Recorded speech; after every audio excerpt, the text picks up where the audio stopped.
Just watching the Twitch chat from the tournament.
Well, shit.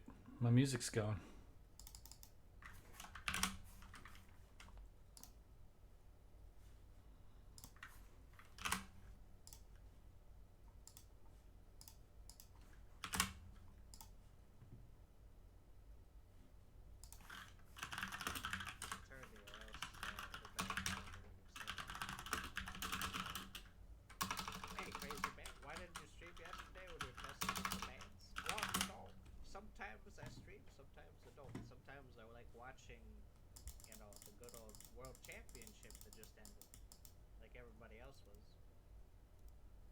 Give that the priority, of course. I want to see you versus Hans. Yeah, I told Hans, I was like, I'll beat you in the finals, you know. Sadly, it didn't happen. Neither did DevM, you know, playing me because he got knocked out by Joe. But I was surprised, though, because I thought Joe was going to do the same thing he did to DevM, but I guess DevM is rusty. Why are all players using the one option on OKW, the game simulator of Tiger? I don't know why everybody loves the OKW Tiger. I think it's trash. Honestly, because like there's only 1 or 2 games where they won using the OKW Tiger, and then everything else it just got blasted because you only have 1 tank and your opponent can just out tank you, you know. It's just like what happened to the Germans. Words of wisdom. 1 Tiger tank, 4 T-34s and an IS-2. That Tiger tank's not gonna look too happy about that, you know. I'm surprised, you know, there wasn't more use of Fallschirmjägers, because I thought Fallschirmjägers were going to be used 24/7 in the tournament. There wasn't, though. So, hey, thanks for the resub, creative thing. I love those love nest emotes. I gotta say, love nest has some of the best emotes. Oh, my schnitzel! I just realized Relic is hosting me. No pressure. God damn it.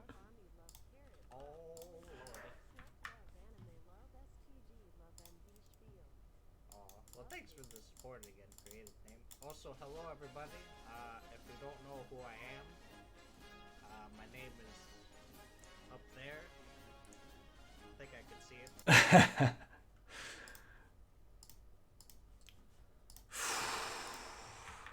What a fucking insane tournament.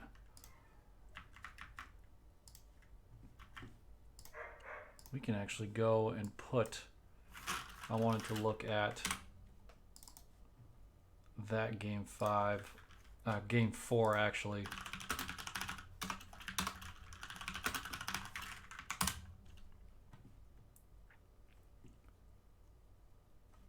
Oh, no, that ain't it. Wait, this is split up very strangely. Oh, here we go.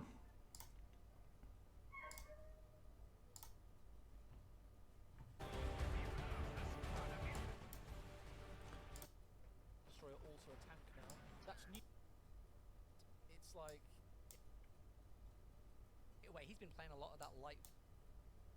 I don't know how.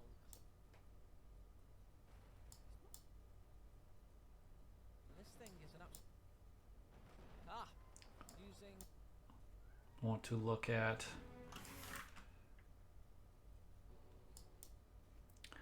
Come on now.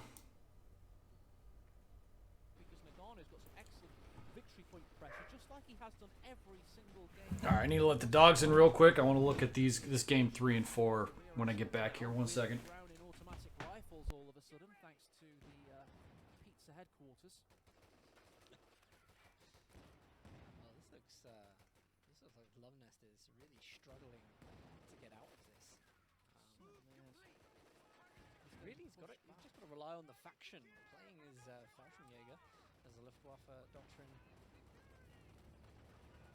First Fallschirmjägers, of course, are absolutely eviscerated, and their vain attempts to kill a tank with a bundle nade.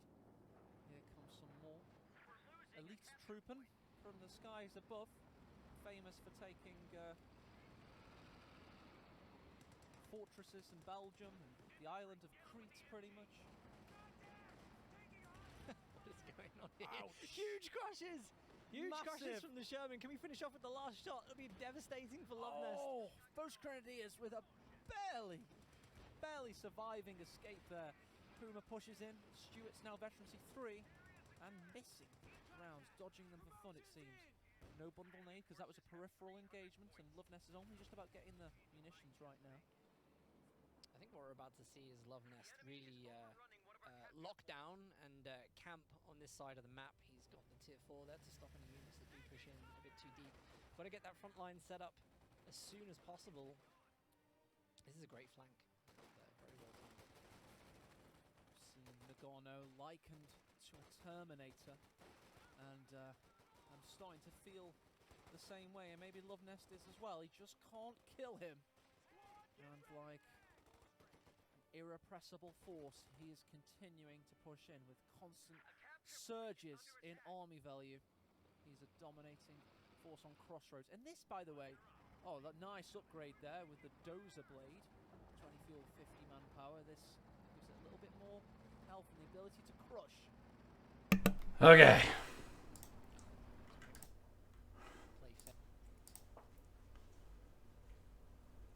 I need to watch this dive one more time. Come on. Can't really say much about that. See, tournament, both the third airs for the IS. the Pioneers Fight, Love Nest. Okay, it's like right here. 5.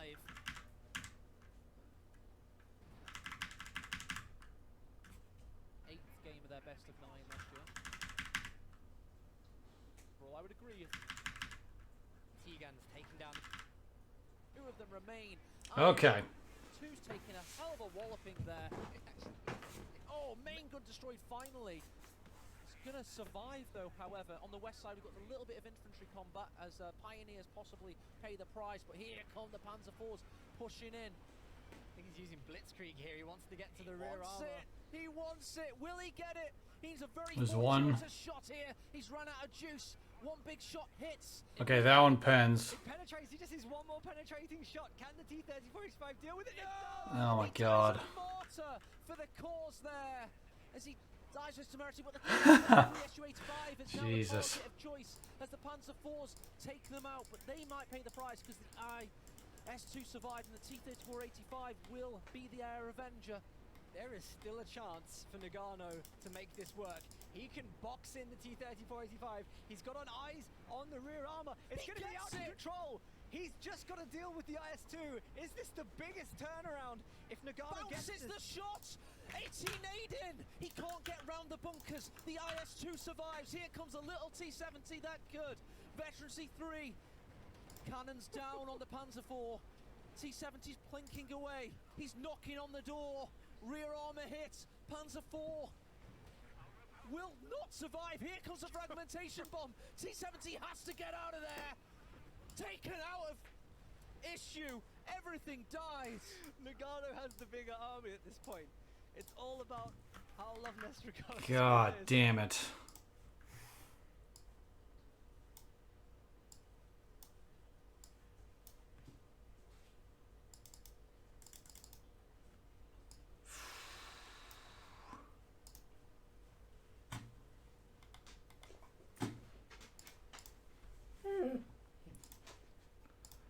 they've updated this yet. Hi, Pops.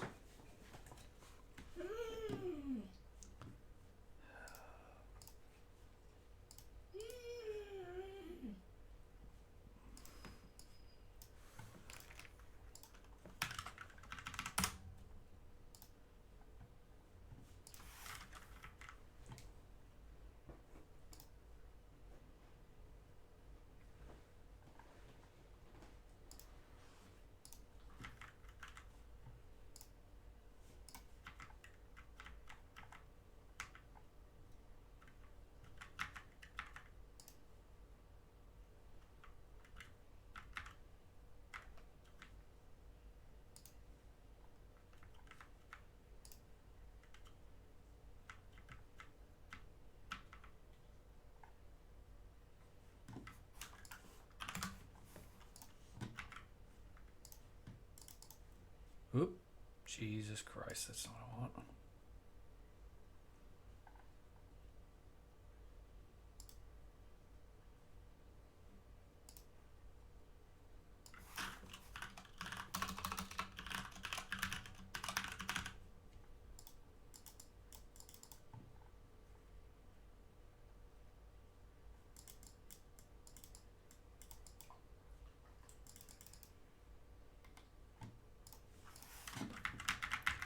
All right, there we go.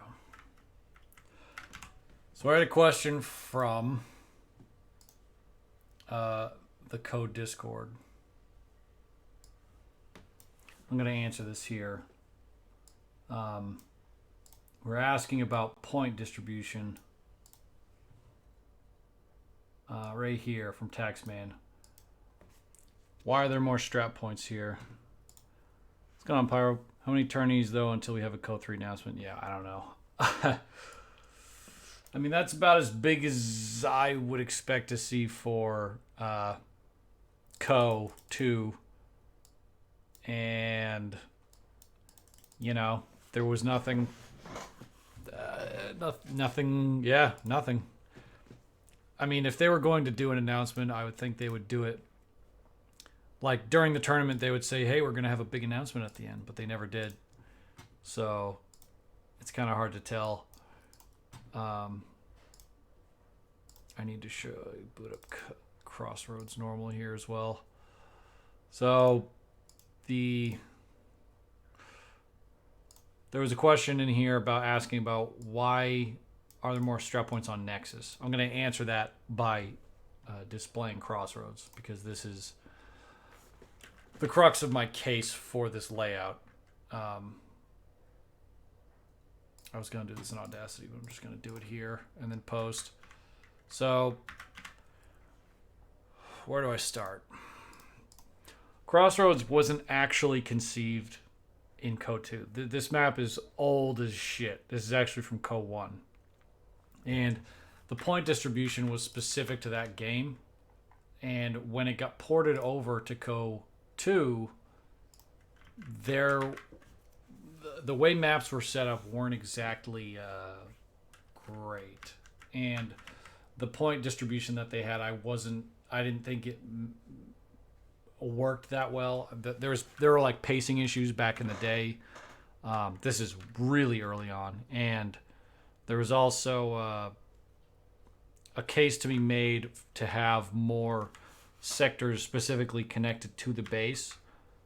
And there's also a case to be made for when a map is frequently cut off, when there's a lot of kinetic action instead of static action, where points don't change hands as much.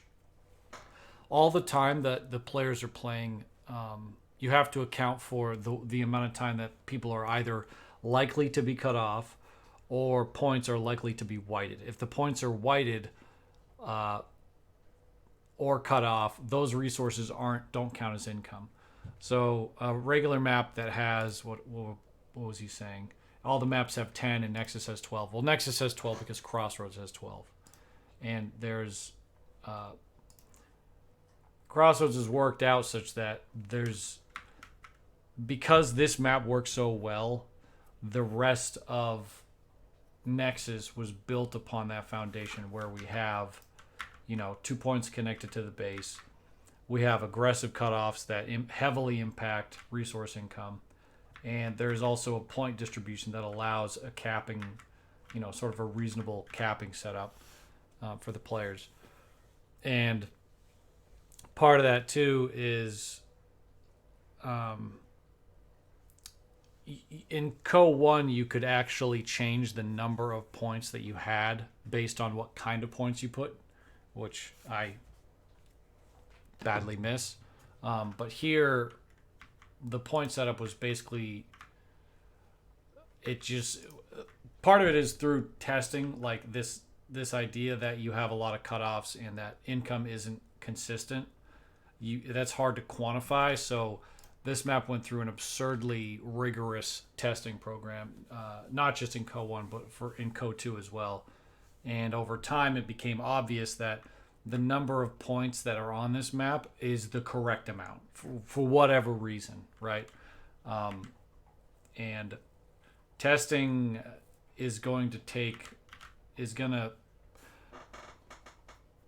testing is elevated above everything else, right? The data that you get from testing is elevated above, what other maps have done, or what some sort of like this. Every map has 10. It's elevated above any case that would say, well, all the other maps are doing X, so why don't we do that? And I think every map should take that approach. So I'm kind of rambling a little bit. I'm a little bit exhausted from watching the World Championships today. It's just bananas. Just the whole thing was bananas. That last game could have been better, but the guy was exhausted. It's not his fault at all. Just a great series overall. So I hope that answers your question, Taxman. The short answer is the Co 1 map drove this design in a bunch of different ways, which ended up with 12 points. Part of it was the 2 that were connected to the base. Number 2 is point location. It's important to have points at specific locations. And the third point is rigorous testing revealed that this number of points made more sense. And on Nexus, we haven't had as much testing. It's very hard to match the amount of testing that Crossroads got. But based on the games that I've seen, not just in testing, but in this tournament specifically, there was plenty of epic games on Nexus to show that it worked out okay, and that 12-point choice mattered, and that 12-point choice sort of did what it was supposed to do. So that's my short answer for why Nexus has 12, and Crossroads also has 12. So yeah, that's my 2 cents there for whoever wanted to know. I know Taxman and some other guys in the Discord was a Taxman, Keeves, and Casp was asking about that. So I'll link this to the Discord and give you a timestamp for it. What's going on, Dr. Jeeves? Yeah, losing a squad early is Love Nest is an animal. He really is. I like Love Nest. I don't have anything against any Company Heroes 2 players. But I wanted to see Nagano win just because Love Nest is so good. I thought Love Nest was maybe not an underdog, but Love Nest is so goddamn good at this game.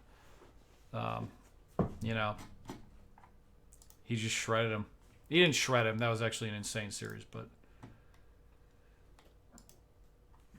removing deflection mechanic from the game would improve game quality.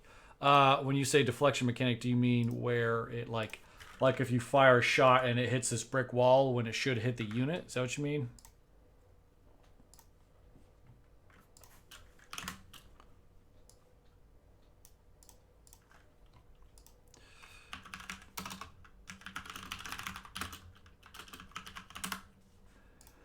No, I mean when you hit the armor deflects the damage. The armor damage deflecting part of this game is really, really important, actually. It's a good thing. It's just how it's implemented. You can implement that badly. And I don't think the way it's set up right now is bad. The only thing I would say is if you guys care to see it.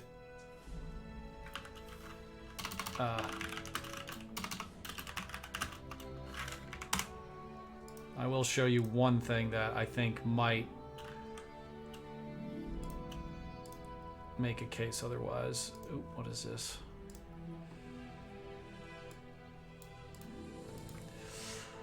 What do you think about Brit Sniper going to tier 1 without abilities tech? I think the Brit Sniper's alright.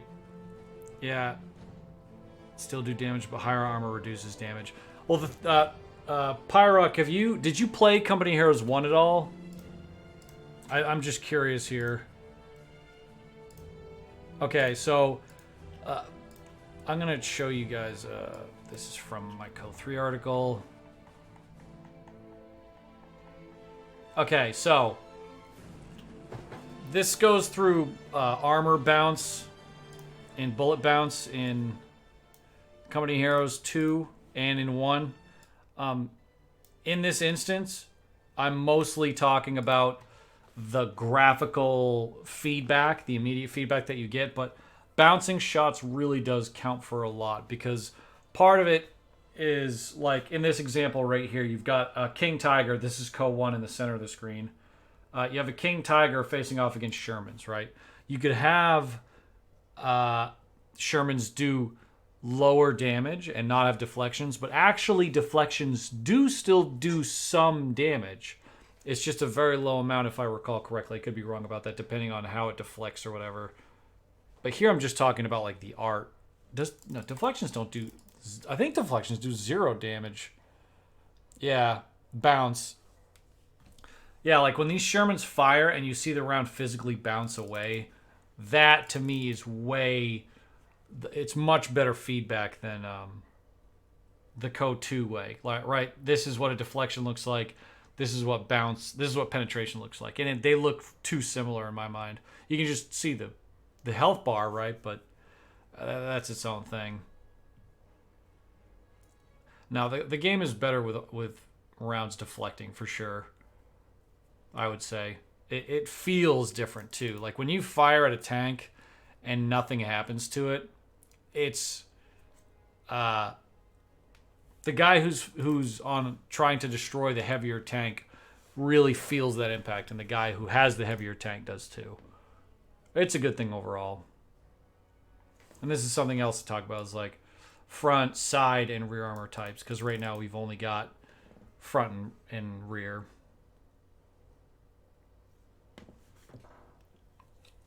I mean, that's part of it, Pyrock, but you got to remember too, if you have like a T70 or something against like a King Tiger, you should expect to do no damage. And Janice is right. A lot of this game is risk management. Like when Nagano went all in Game 4 with those Panzer IVs. Panzer IVs are not that good against IS-2s. So he knows ahead of time he needs to get behind that thing, or at a minimum to the side of it, to try to get rear armor shots and actually go through. Otherwise, you're on a serious dice roll trying to penetrate the heavy armor of the IS-2 from the front with a Panzer IV. Now, if you had a heavier tank, like a Tiger or Panther or something coming from the front, you got a heck of a lot better chances of taking that thing out. And like part of it too is you're trying to predict how many shots you're going to get in. So like if I think I can get 3 shots worth in an engagement, there's a damn good chance I'm going to get penetration on that vehicle and get the kill, depending on its health. So when he went in there, he was like, okay, this is a risk, but you know, he was going in and doing his best. Yeah. And there might be better ways to do armor bounce. I feel like Company Heroes 1 did specifically mechanically damage distribution. I think it did it better. Like when a Stug took front armor shots, like it did what it did, but Stugs were very vulnerable in the rear. It's more of an exaggeration of the front and rear armor types. But that concept is really good. Like, and that's what you got to remember is like this game is built on a whole bunch of different foundational concepts like flanking and cover and front and rear armor on vehicles. And, you know, so it's overall, it's a good thing. It's just something you have to manage when you're playing the game, and it can get real hairy when you're like Nagano trying to, you know, keep your shit together for $10,000 against Love Nest in an all-in against Ice Twos. Like, that's the peak of the game right there, is that kind of management. The most successful competitive games don't have any RNG at all. Well, that's not true. So, games like poker, for example, are entirely RNG based, right? You're running off of statistical likelihood of things happening in poker. Poker is one of the most successful games that has ever been. And esports too. There's, like Counter-Strike Janice is mentioning, but it's more than that. It's also like Dota has RNG with crits. StarCraft has some RNG, but it's very elevation based, and it's also like reavers and stuff. So and weapon spread is deterministic. No, weapon spread is like spray and spread, right? So shooters like that have its own thing, but the key there is there's some randomness, but the player is trying to control that randomness. Same thing with like not Counter-Strike, Siege, Rainbow Six Siege. So there's RNG elements. Now, admittedly, Company Heroes is more RNG heavy, and that gets me to my next. If you want to get into the RNG, Siege is huge. Yeah, let's go to Twitch right now. I'll show you how big Siege is. This is just like a random Sunday, right? I guess Twitch is broken. Oh, there we go.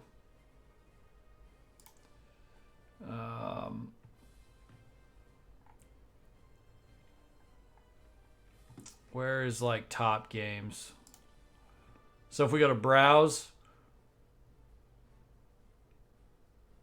where is Siege?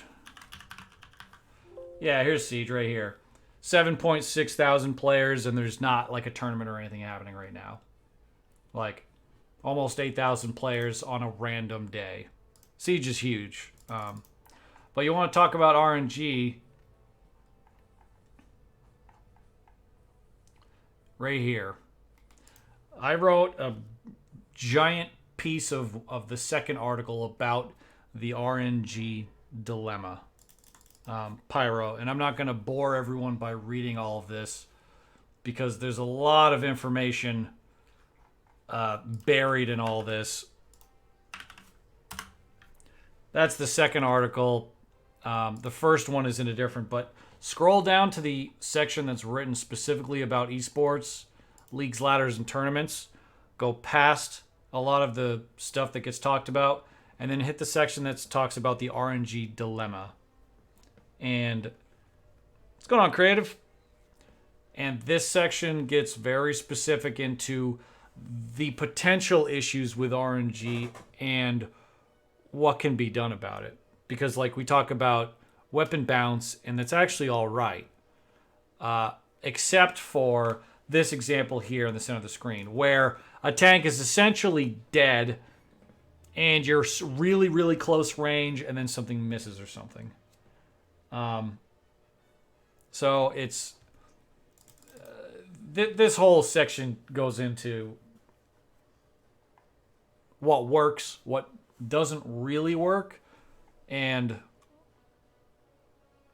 what could be better about it. So, this is the dream. What we just saw is like that $20,000 tournament. Thanks, K-Pen, for this, but this is the dream.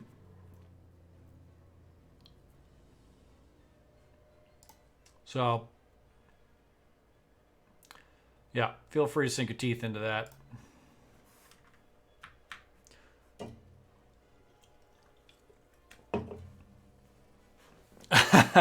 Yeah, XCOM games will get you very comfortable with RNG. That's true. You do have to be careful though, because if you want a game to be esportsable, you can't get too deep down that rabbit hole. Admittedly. Oh, this music. Pyro, this music is from Company Heroes 1. Just the best of the best. I actually remember when I first, my cousin Trucks, he was telling me, he's like, "Hey, you have to play this game, Company Heroes. It's insane." And I saw screenshots and videos of it. This was in 2005, I think, '05. And I'm like, this game looks way too good to be good, because back then games were spending a lot of money trying to look good instead of play good. And I didn't play it for like maybe 3 months after it had come out, and then I tried it and I was flabbergasted at how good this game is. There's a reason Company Heroes 1 is the highest rated RTS of all time. It's because it's that good. And I hope we get a Co 3, someday here.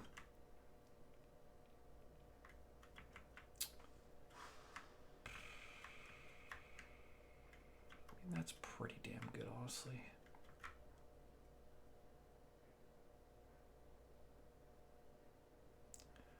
Oh, XCOM.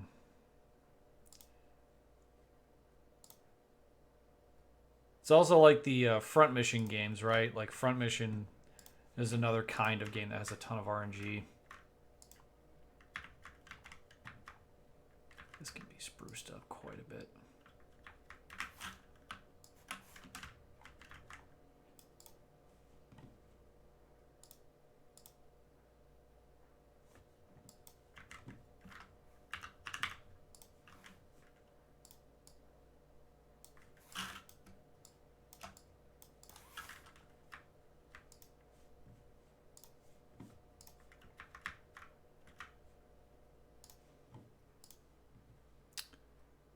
Send out some messages real quick.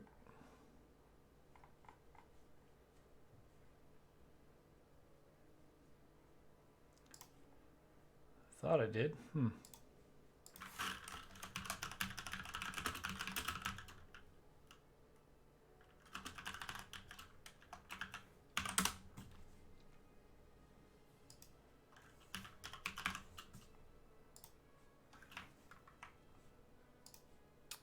What in the world?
Ugh.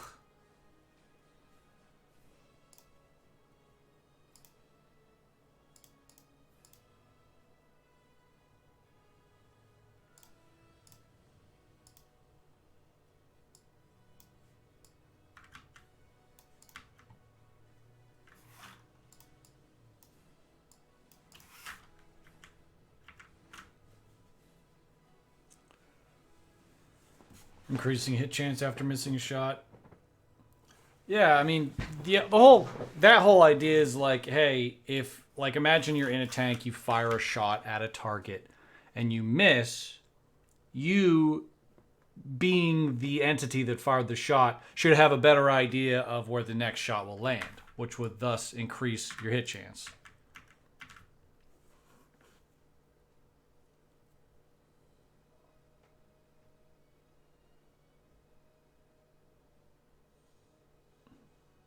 What's going on, Loonius Rumble? How you doing, buddy?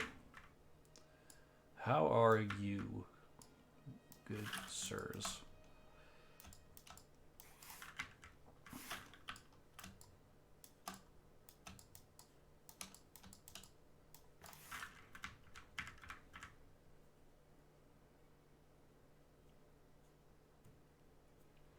And Pyros, if you check out the beginning of that article, like the whole article, there's a link to the first one, which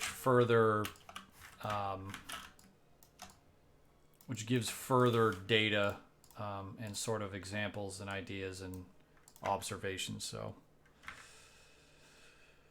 did I mention? Oh, thank you, Loonies Rumble. You're a goddamn champion. Haven't yet, but I'm actually about to because there is. I talked to Rosebone, who had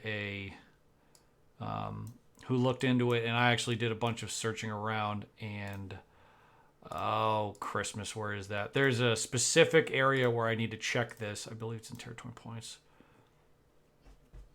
Map uses ice. Bingo. Now, you know what? Let's try this right now. We've got nothing to lose, do we? Oh, I also wanted to see how has Co been doing.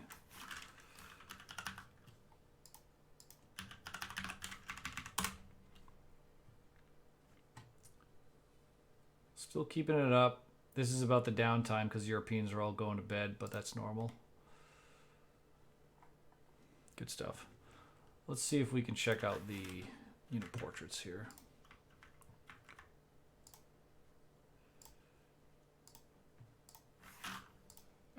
Still good. Is this the right one? How'd you like the tournament, Loonies Rumble?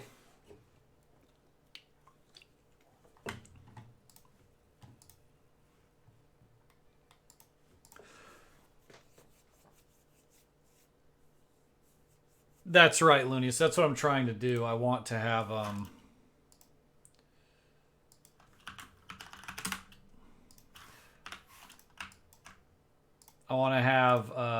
and what I do have right now is the snow is at a height that makes it so when your units go through it, there's tracks and footprints, things like that. That is part of the current design, and that needs to continue to be so.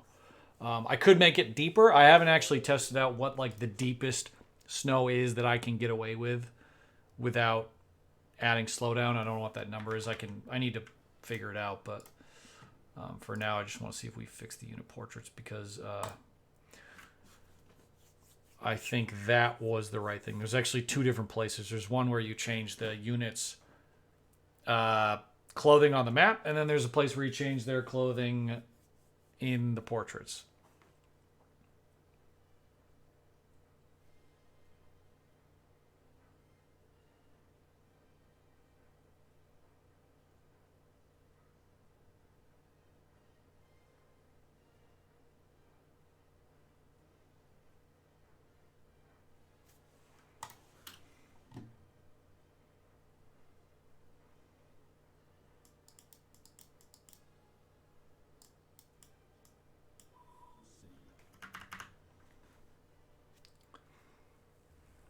Next thing's going to be deep sand. It's quite the prediction. I haven't published the current unit that I have.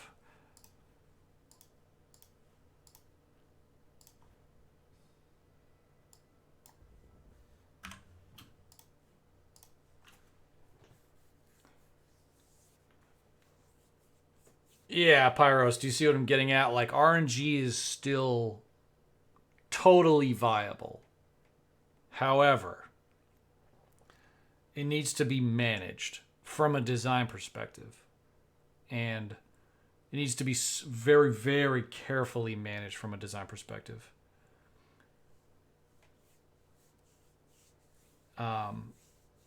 So, and in that article, again, I don't know if you read that whole section by now, but that management, and I don't have any specific like, hey, it must be done this way, but I have some ideas on what could be done, and more importantly, those ideas should make the designer think about the way in which it could work and like how to think about it more broadly. So to say, hey, this is what it is, and how can I think about it abstractly to like get as many concepts on the table as possible and then really figure out what works. I don't know if these are the right portraits. Let's get some more American. Are those winter? I don't think they are they?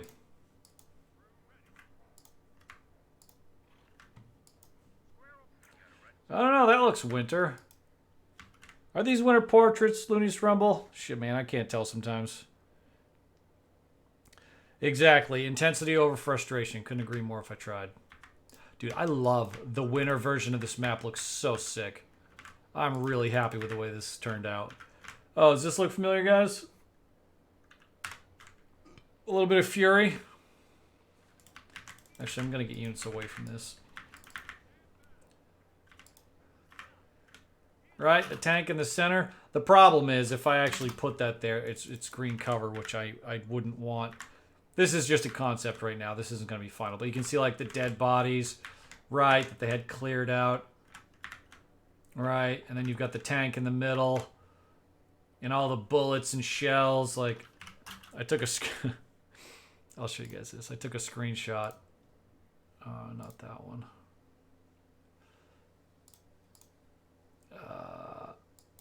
Shit, none of that's it. Well, I took a screenshot of that. Oh, wait, no, it's on my desktop.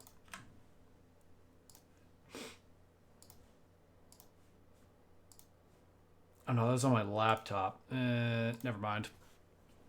But there's a screenshot of the Fury. I just took a picture of that and kind of messed with it for a bit. Oh, Jesus. Calm the fuck down, Howitzer. Okay. I think these are winter portraits. Is that right, Loonius Rumble? Am I nuts? If you want to be sure, pick Oster SU. Roger that. And we shall. The Howitzer's just killing everything.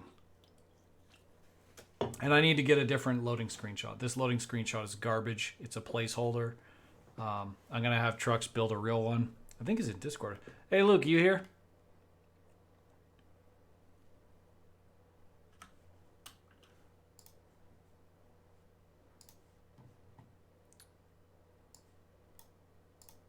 Luke, you here? I guess he's not here.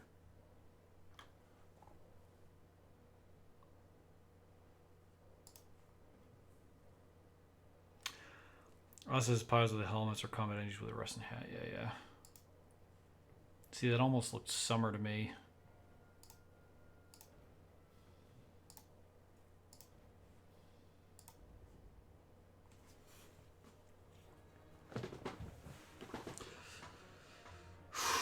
What a friggin' tournament. That was insane.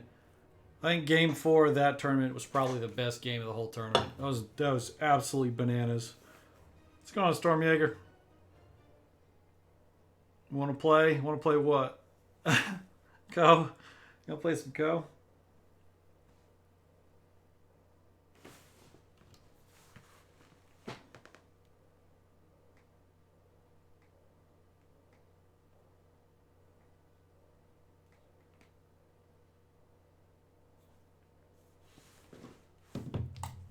Just running some tests right now. I need to make sure one of these elements is fixed. And then I'm really just doing aesthetic stuff right now. And I need testing. There it is. Looniest, you good looking son of a biscuit.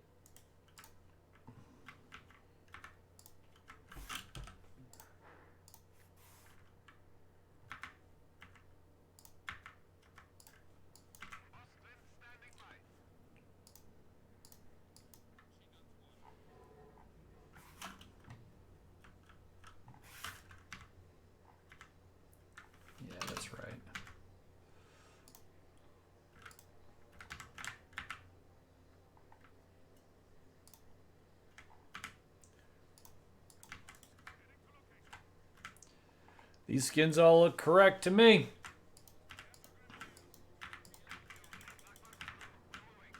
I don't know if I should keep this.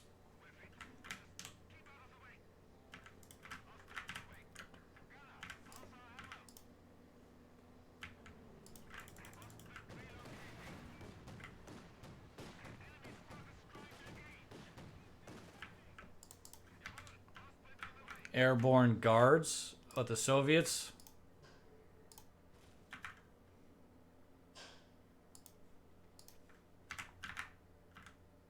Sick, yeah.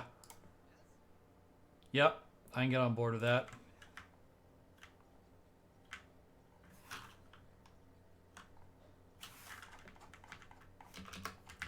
That's one thing I need to work on is the... I want to make these more elevated in the back here. XCOM! How you doing, buddy? I mean, it's still sick, though.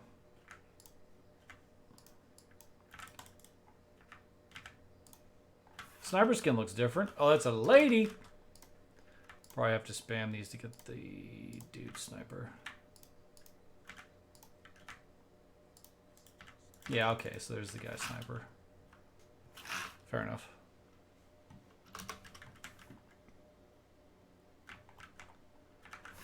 This is looking good. I think we need to elevate around the map and then make sure that the rest of that is taken care of.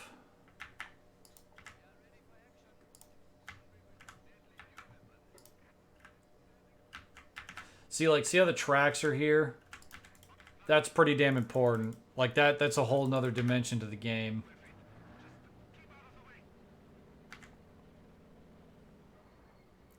Now what we need to do is figure out how deep we can make the snow without adding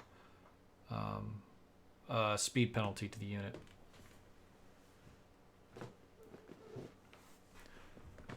So, first things first.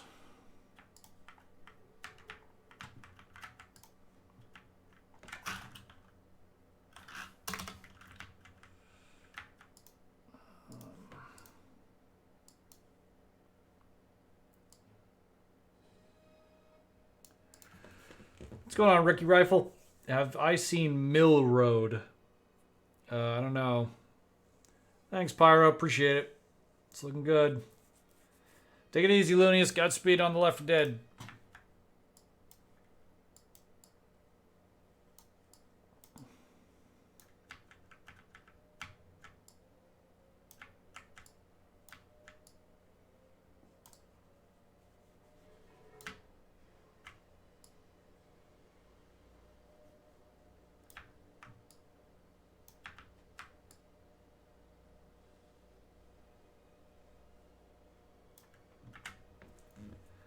I haven't seen Mill Road, Ricky. You got a link to it?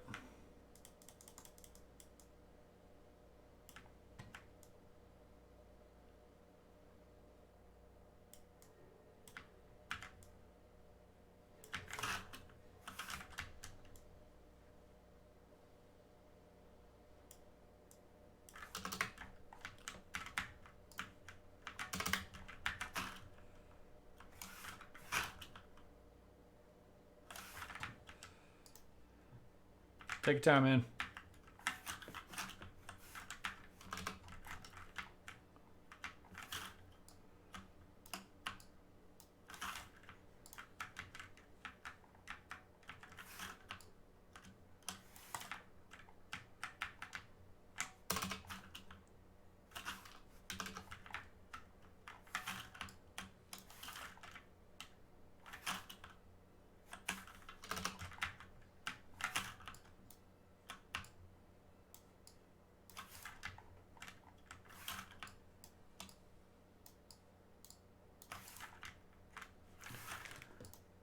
Okay, what do we got here?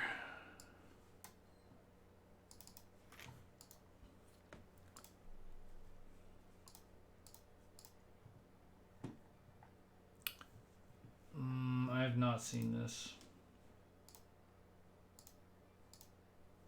Oh, wait a minute. Yes, I have seen this. How many players is this for? Ah, 1v1. No, first I've seen it, man. Ricky, are you familiar with the world builders? Let me get you. If you're world building, you ought to be a part of that Discord where I kind of set this up so that mappers could get together. Yeah, okay, you're already set up on a good deal. Because one of the biggest questions mappers ask me is, how do you get everything tested? And the honest answer is, I harass people. But there are people who are out there just willing to test. Alpern, what's going on, man? Fix the dots. Honestly, I haven't... Let me... When I get done dicking with what I'm dicking with right now, I'm going to look at that again. Because from what I saw when I loaded it up, I kind of saw what you were talking about, but I didn't really get to see... I didn't see like anything that was obviously wrong, but I'm probably just missing what you're talking about.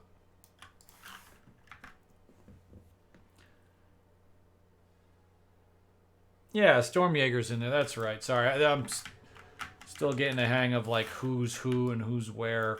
I've been pretty busy these last few days, partly playing Escape from Tarkov and partly family stuff and work and just the usual rigmarole.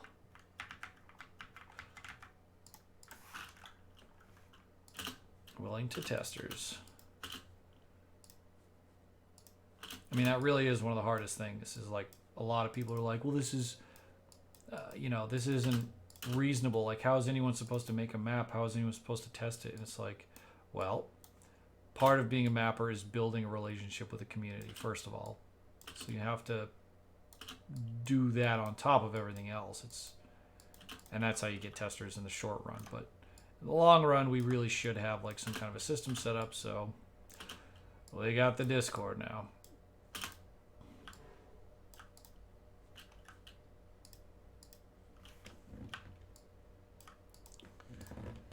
Test like a whole game or by giving them a few units and task them with getting control of a certain part of the map. Well, it depends. Take it easy, Alpern. Yeah, man, whenever. I'll look at it too as well. But when I say test, I mean you can give them specific feedback, but you really need to play a game. And then... Yeah, no, if we can make the map better, we will. So if you got to go, no worries, man. We'll figure it out.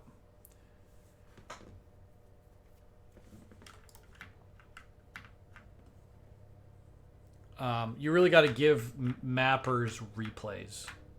To me, that's the best thing I can do is either have a replay or a stream on one screen and then actually be like here building the map while I'm watching the replay. You get the best. It's immediate feedback. When you see a problem with a map, you can immediately fix it.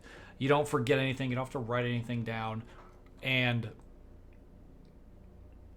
you get closer to the map when you edit it while someone's on it. So it's just better. And, feedback is tricky because, especially if you get feedback right after a game, because people are emotional, either winning or losing. And you're going to get some built-in bias there. It's very hard for players to be unbiased about a map. So you, as the mapper, it's up to you to have your filter turned on constantly and ready to filter out emotion and BS and bias. And it's not their fault. It's nobody's fault. We're all humans, so we're just trying to make this work. So do the replays we give help much? Yes. Stormjaeger, the replays you give are the most valuable thing you can give. And actually, if you go to the testers information part of the Discord, I have that sort of illustrated to all the testers who wanted to know, what is the best thing. There's a channel specifically for that. Oop. So we want to be aware of what really helps and what doesn't.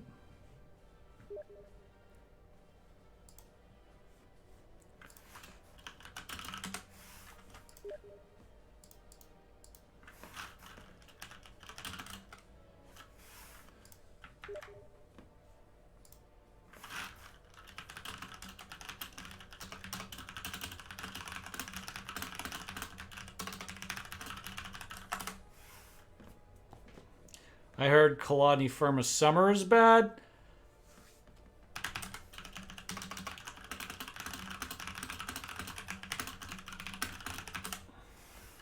That's why my feedback is over.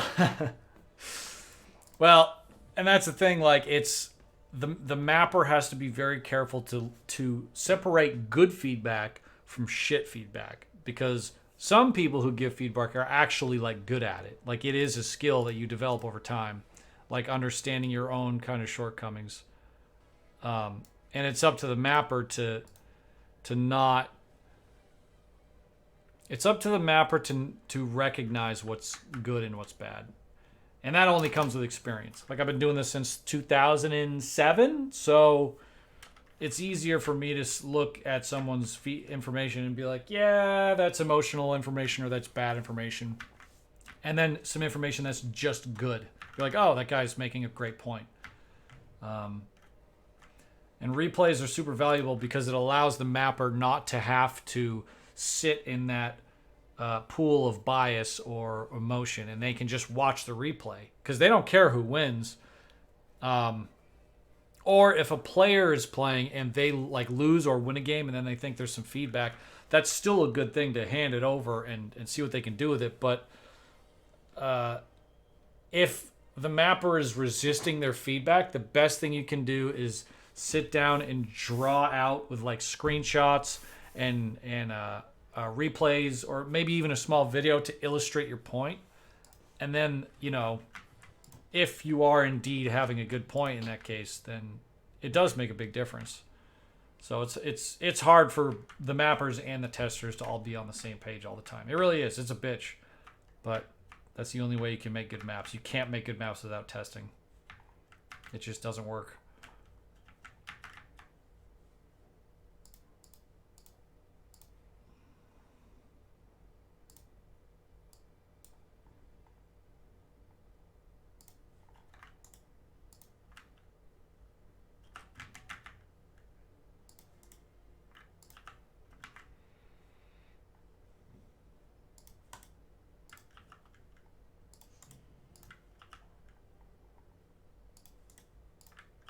Alright, pretty girl. My dogs are sitting over here. What about screaming louder than the map maker? Yeah. Yeah, it's generally frowned upon, but, you know, do whatever you gotta do.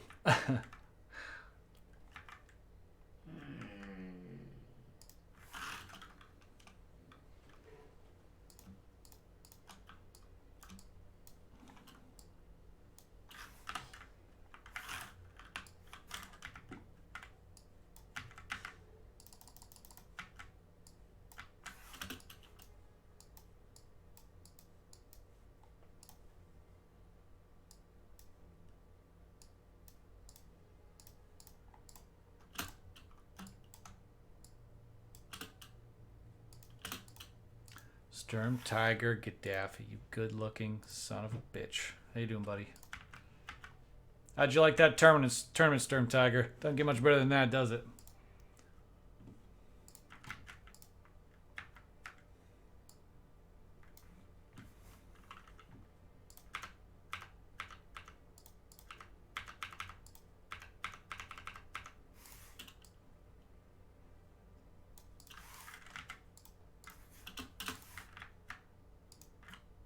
Yeah.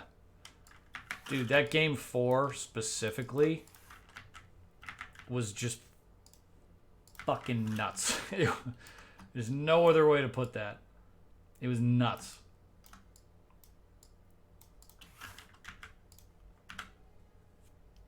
I was like, he needs to dive on that IS-2 right now, and he was like, yup, this is happening, and he just went all in. And as he was going in, I was like, I don't know if this is a good idea. But, you know, I think it was, because if he had gotten that IS-2, that probably would have been game. But you know, Jesus Christ, who knows? That kind of risk management at that level with those stakes, it's a shit show. Trying to figure out what makes the most sense for plays like that.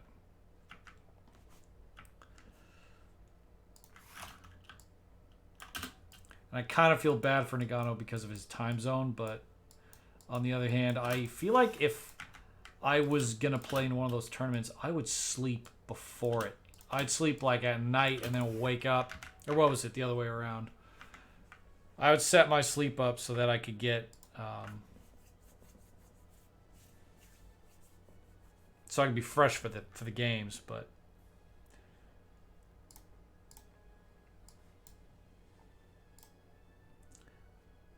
You want to know what?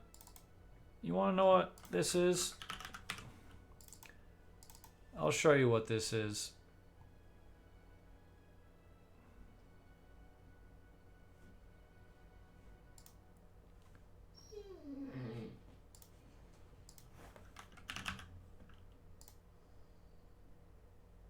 Hang on, Storm Tiger. My computer's shit in the bed. What's going on, Kimbo? We need some good new 2v2, 3v3. I haven't actually played it yet, but the White Ball Express map I've heard is good. Take that for, take that with a grain of salt. I haven't actually looked at it or analyzed it, but from what I understand, White Ball Express is good.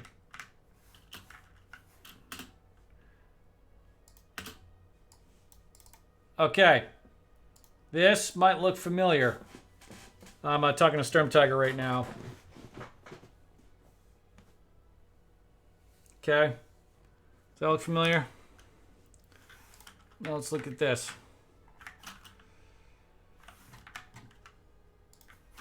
I gotta turn the tank around. Shit.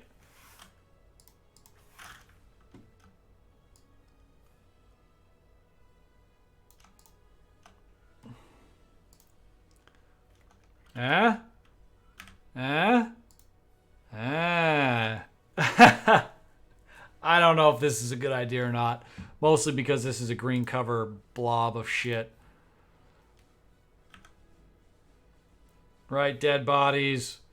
Dead bodies. It's not quite one-to-one. That's the idea. In fact, these can all come out now that I've seen what I saw.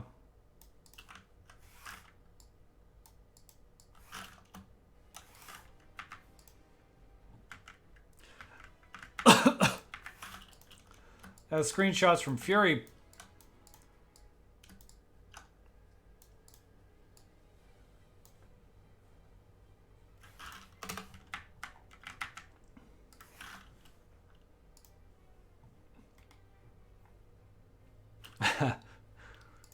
Actually, it's not a Code 3 screenshot, but my original... Was it here? Nope, it was the addendum.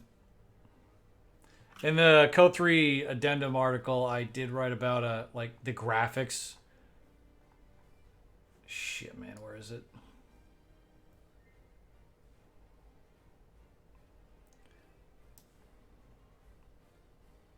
Game engine, right here.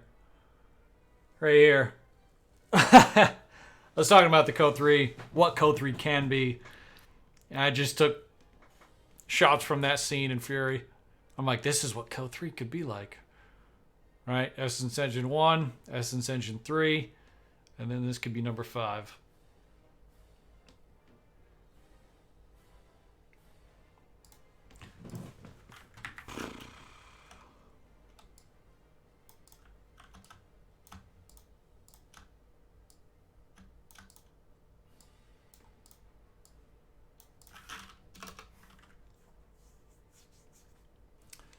Yeah, it's a little dark.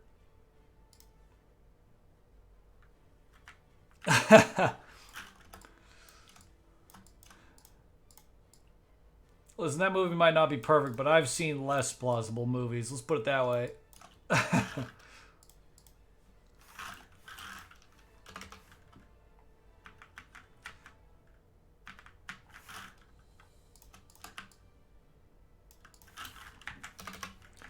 Right, so we've got bodies, right? Let the bodies hit the floor.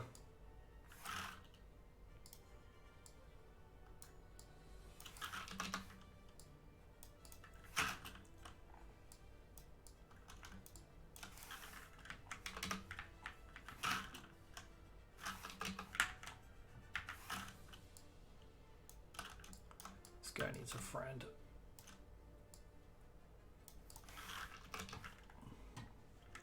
The good thing about the corpses here is they don't interfere with gameplay at all.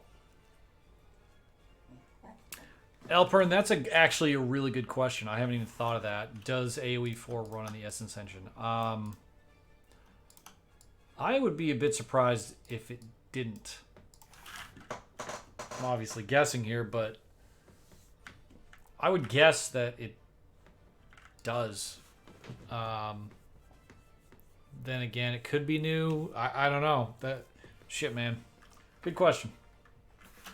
All right, how are we doing here?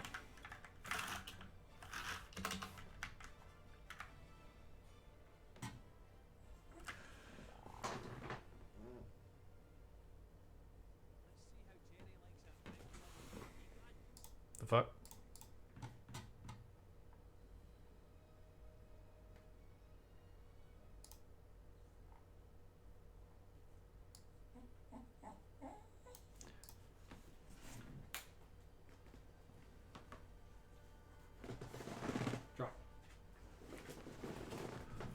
I don't know if I'm gonna keep this though. The problem is this Sherman, this big ass set of green cover just messes the dynamics of this area up. This is not supposed to be.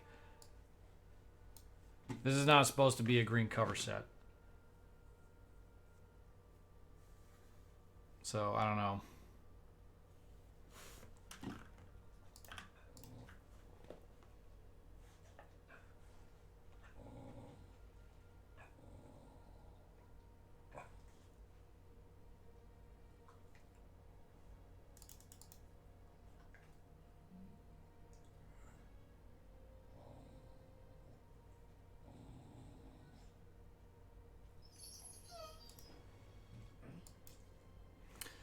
Yeah, maybe.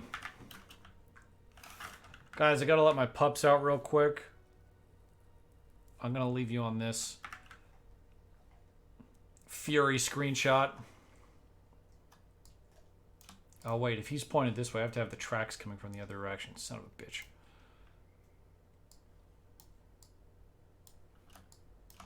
Hang on a tick.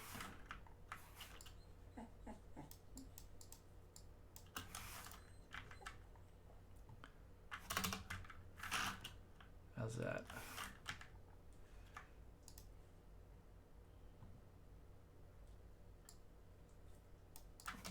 How's that? Boom. I guess, I don't know.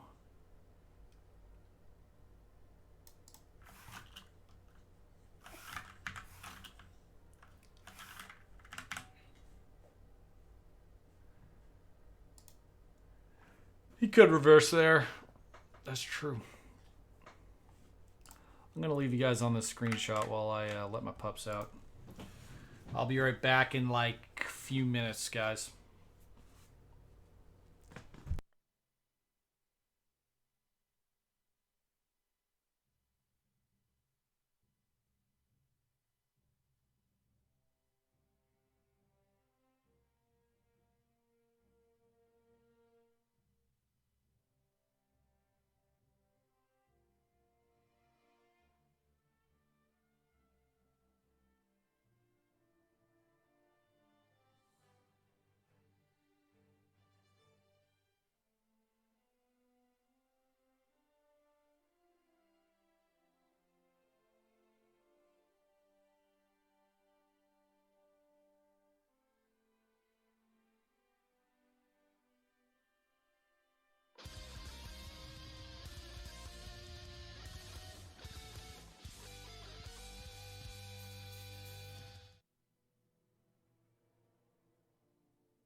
Sorry it took so long, guys. I'm back. What's going on, Jeeves? I don't know, man. I would almost have expected something from that tournament. Like, hey, they don't even have to say they're gonna release it. They can just say, hey, you know, we're gonna have an announcement soon, and they don't have to say anything else. And then we can all be excited little schoolgirls and not know, like, you know.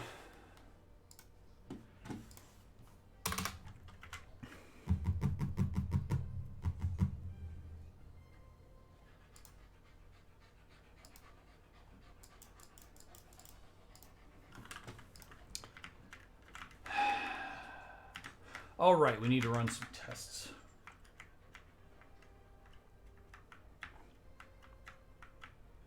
Where do we want to run? We're going to run the test up here. So,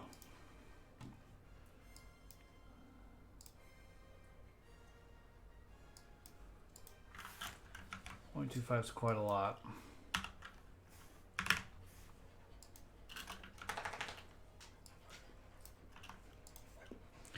So the current layer is 0.1. We're going to do one better.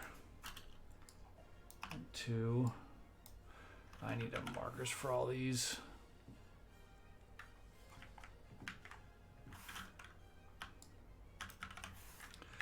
I need a line for these.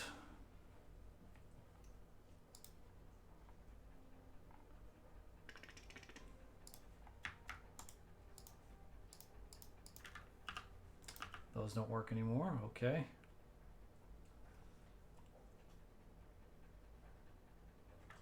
Where's my UI dotted line? This don't work anymore either. All right.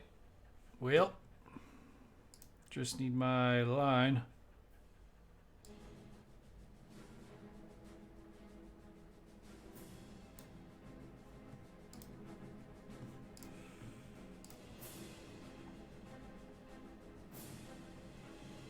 Dotted line. Whoa.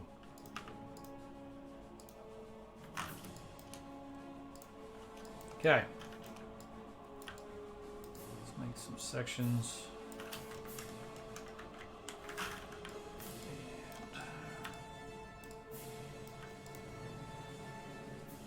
Okay, so we have the current depth, as it were. It's 0.12, 0.14. 1.16, 1.18.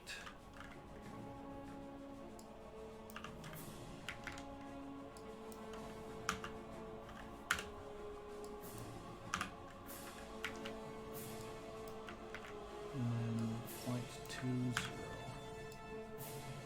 At some point, these are going to slow units down.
Where's my lines?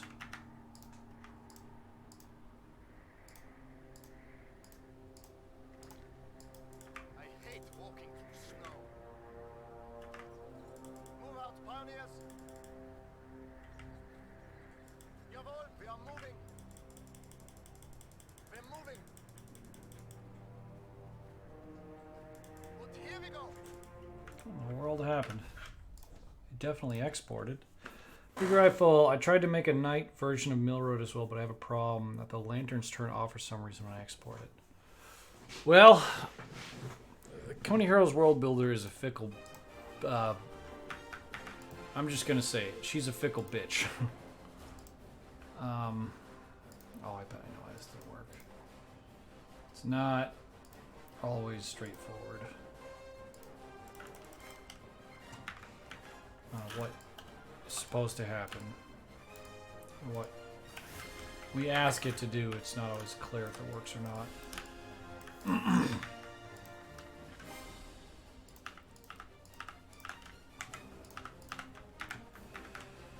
You know what? Let's just get a little bit more aggressive here. I'm tired of screwing around.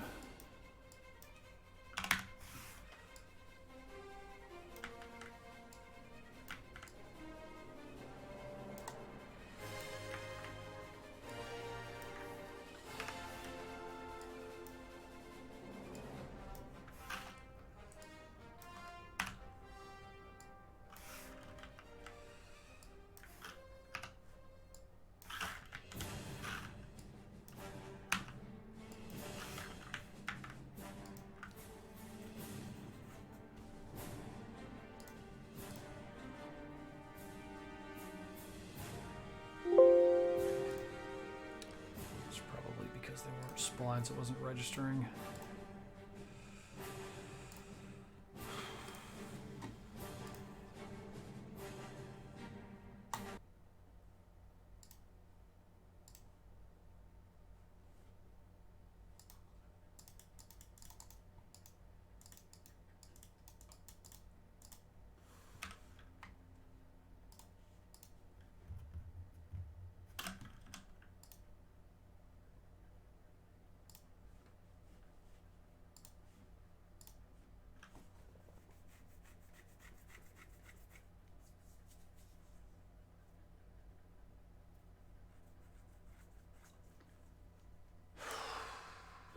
Sega.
Oops. We gotta make these lands down. I was thinking of making it next day cycle. Oh yeah. Well, it'd have to be a 24-hour fight, and the games only last an hour tops. Something to think about. There's my lines.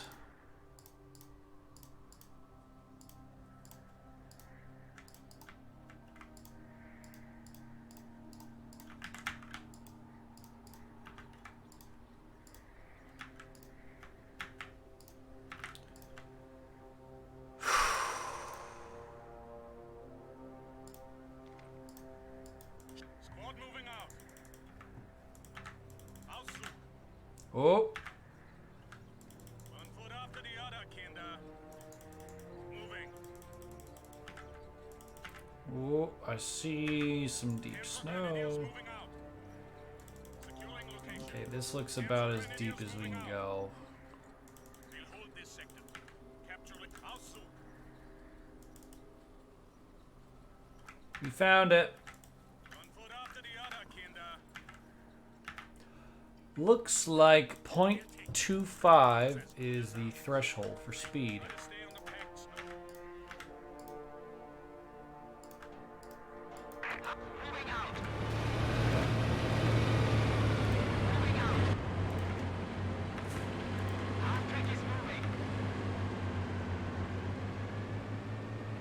Driver, get moving and watch for deep snow. Territory taken. Rolling.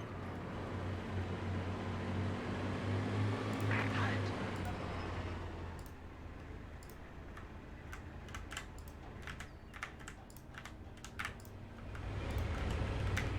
Give up. Cross country in the snow. Then we have tracks.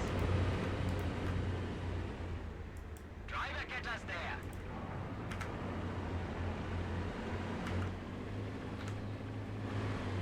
Half gut. Die ist total tote Hose. Moving out. They don't even want to go in it.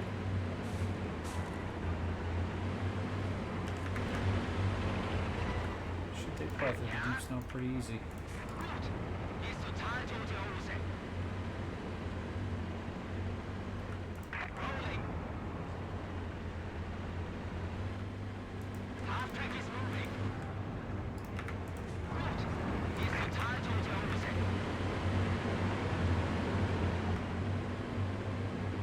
Ja? Driver, get us there. Rolling. Half track ready. Driver, get moving and watch for deep snow. Driver, get us there.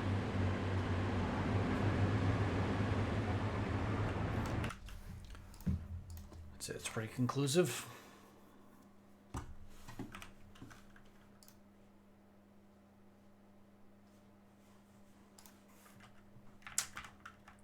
So we can go up to point, well, I guess probably like 0.19, but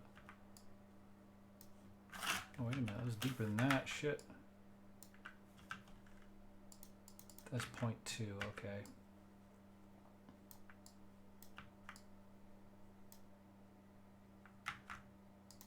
Okay. And I'll keep those there as a reminder. Okay.